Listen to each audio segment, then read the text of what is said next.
Okay. So, question number one that we had was, I'm going to rephrase this a little bit. I'm paraphrasing it, if you will, but it was basically of when I was taught to sell financing, we always led with rate. And now you're telling me don't lead with rate. Like, why can't you lead with rate? Why is that bad? One of the biggest things I think when it comes to leading with rate is just it comes down to is the effort okay again. That's the next thing is the interest rate.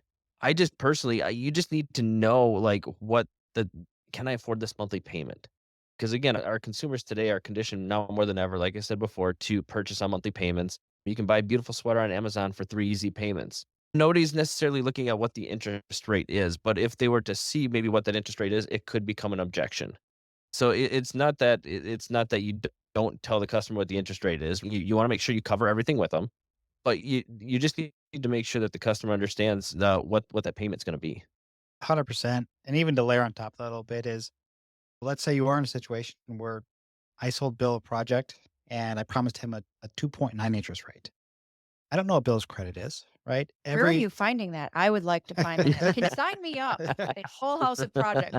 and let's Bill's a great guy. He has good credit. It just doesn't qualify for that 2.9. So I hinged my entire sale off of that 2.9 interest rate, Correct. and we were still able to get him a 6.9 or 7.9 or whatever the interest rate might be. It might be a little bit higher, but now that sales potentially going to go away because I promised an interest rate to somebody without pre-qualifying that. Correct.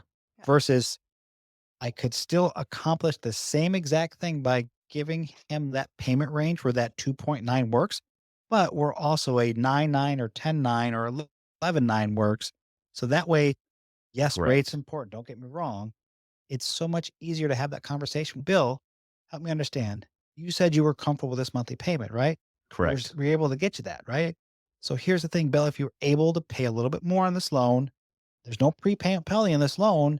Your interest rate might actually be a little bit closer to that 2.9. It's hard to get, but the interest rate might not actually be the actual interest rate they're paying on, if that makes sense. Correct. Correct. So then for instance, like in the example I was talking about with myself, I paid off that loan in 3 years. I didn't pay 10 years worth of interest. Correct. And you, I think you addressed this earlier as well, but nobody is a genie. Nobody is the Wizard of Oz behind the curtain, Correct. right? Bill and I might be short, but don't sell us short. We can do it. Yeah. You two pretty darn close to the wizard behind the curtain in a good way, doing the good things.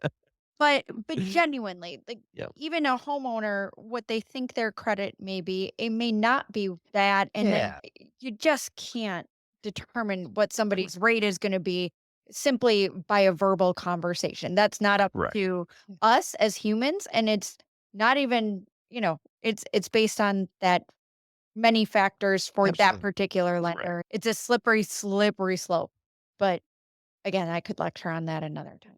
Yeah. I wanted to hear from you guys because, again, I paraphrased the question, but it was Yeah. essentially along the lines of why is it bad to lead with rate? Yeah. And I guess another thing to think about, which is related to this, is let's say you do find yourself in a situation and the customer might have a couple things on their credit where they're not eligible for the best rate, but they're still worthy of getting their project done. Just because you wouldn't pay that rate for something doesn't mean your customer won't. Right. So don't think because you wouldn't do something, they won't, right? Correct. So everybody's situation is completely different.